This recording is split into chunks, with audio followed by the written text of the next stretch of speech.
Doctor میری ٹانگ کاٹ چکے تھے۔ یہ صدمہ میرے لیے بہت بڑا تھا۔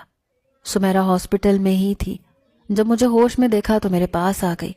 میں نے کہا کہ میرے والدین کو خبر کر دو، میں ان سے ملنا چاہتا ہوں۔ سمیرا کی خاطر میں نے اپنے والدین کو ناراض کر کے آیا تھا، اور سمیرا سے شادی کے بعد میں نے پلٹ کر اپنے گھر والوں کو نہیں دیکھا تھا۔ کہنے لگی میں بھی یہی چاہتی ہوں کہ تم اپنے والدین کو خبر کرو اور ان کے ساتھ ہی چلے جاؤ، کیونکہ میں تمہارے ساتھ زندگی نہیں گزار سکتی۔ کالے تو تم پہلے سے ہی تھے اور اب لنگڑے بھی ہو چکے ہو۔ میں اپنی ساری زندگی ایک اپاہج کی خاطر برباد نہیں کر سکتی۔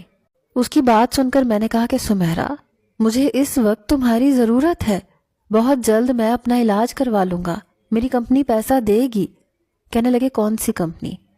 باس نے تو تمہاری ایکسیڈنٹ کی خبر سن کر کے تم اپاہج ہو گئے ہو تو انہوں نے تو تمہاری جگہ کسی اور کو رکھ بھی لیا ہے۔ بہرحال میرا فون وہ میرے ہاتھ میں تھما کر کہنے لگی کہ جتنی جلدی ہو سکے مجھے طلاق دے دینا۔ یہ کہہ کر وہ جا چکی تھی اور میں ہکا بکا اس کی شکل دیکھتا رہ گیا۔ کچھ دیر تو مجھے اپنے کانوں پر ہی یقین نہیں آیا۔ کیا بیوی ایسی بھی ہوتی ہے؟ میں بہت دل برداشتہ تھا۔ سوچنے لگا کہ میں اپنے گھر والوں کو فون کیا تو میرے ماں باپ اور بہن بھائی سب تڑپتے ہوئے میرے پاس پہنچے تھے، یہاں تک کہ ہیرا بھی۔ اسے اپنے سامنے دیکھ کر میں حیران ہوا تھا۔ مجھے تو لگا تھا کہ وہ اپنے گھر واپس جا چکی ہوگی، لیکن وہ میرے گھر والوں کے ساتھ ہی رہ رہی تھی۔ مجھے دیکھ کر اس کی آنکھوں میں آنسو تھے، جو کہ میرے لیے حیران کن سی بات تھی۔ میری ماں میرے ساتھ لگے ہوئے روئے جا رہی تھیں۔ میرے والد میرے پاس بیٹھے ہوئے تھے، کہنے لگے کہ تم کسی چیز کی فکر مت کرو۔ میرے والدین مجھے اپنے گھر لے گئے۔ ہیرا میرا بہت زیادہ خیال رکھنے لگی اور میں حیران تھا کہ وہ یہ سب کیوں کر رہی ہے۔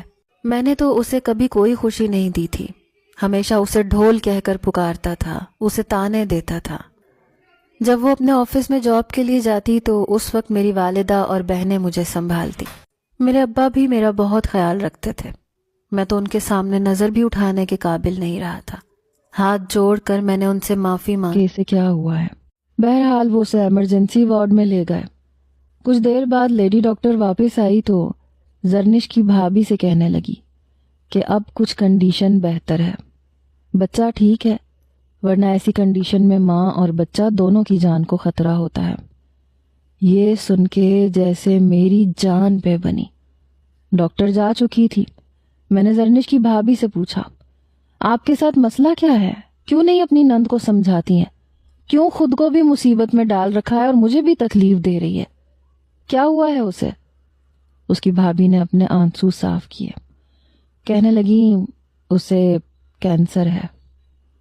یہ سن کے مجھے لگا جیسے میرے پیروں سے جان نکلی تھی۔ میں نے کہا کیا کہہ رہی ہیں آپ ہوش میں تو ہیں؟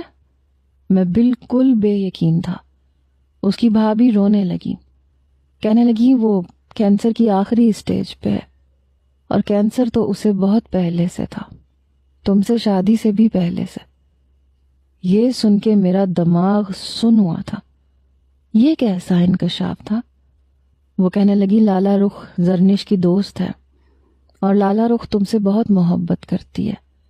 پہلے تم سے کبھی اظہار نہیں کیا کیونکہ نفرت کرتی تھی، لیکن جب حادثہ ہوا تو وہ بہت ٹوٹ گئی تھی، کیونکہ تمہارے گھر والوں نے اس کے ساتھ بہت برا رویہ اختیار کیا تھا۔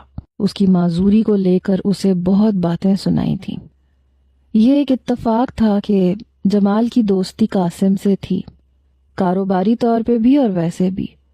زرنش کو جب یہ پتا چلا کہ اسے کینسر ہے تو ہم سب لوگ تو مایوس ہو چکے تھے، لیکن اس کے باوجود